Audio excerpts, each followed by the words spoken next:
kati abasawo baŋŋamba ekintu nempulira nga obwongo bwange bwonna tebutegeera. Abasawo baŋŋamba tojja sobola kufuna baana naye nga buli kitundu kyange ekyomubiri kikola.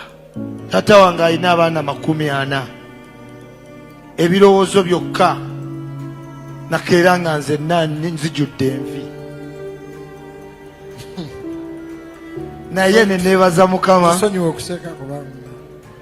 neneebaza Mukama bampisa mu training nyingi. Ekimu ku bye bampisaamu kwe kubanga ndi free okyogerako.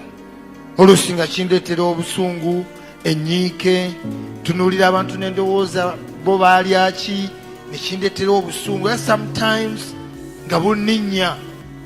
Naye olw'okwagala kwa Katonda n'abantu b'eddiini, kati ŋŋenda mu bifo eby'enjawulo ne bansabirako ne nsobola okukimanya nti ebisinga Katonda yaagera.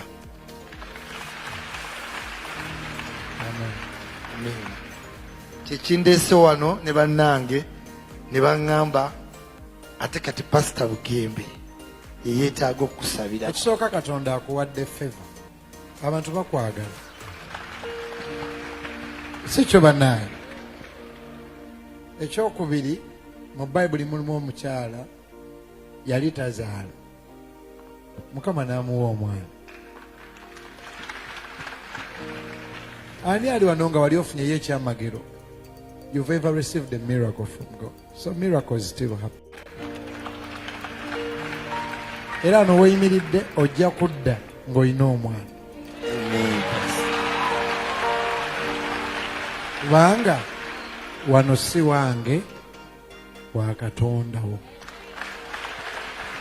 Sanyusa okulaba. Nange bwente Pastor nkulabira eyo ng'oyimba obuyimba obutuzaamu amaanyi ku kyeyo n'ogambira ddala nta ojjukiramu ku internet kino nga wali akayimba ka Mukama Katonda yabadde mwene ensonga keweetaaga. Sanyusa okulaba. Nange wente Pastor. Naye wano ng'oyinga alina ensonyi naye wali ng'okalamuka. Oluusi egyo Pastor z'olaba characters tubazinjigirizeeyo. Mukwano gwange eyo namusanga eyo yali amanya ebintu ebamuyita peng. Ati yanjigiriza characters tuziteekamu okusinziira.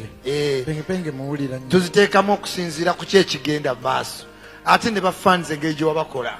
Ati bamanyi yikyuli abamukambwe ennyo tazannya. Naye Katonda tojja bw'oti. Nze ndi mwana mukaka.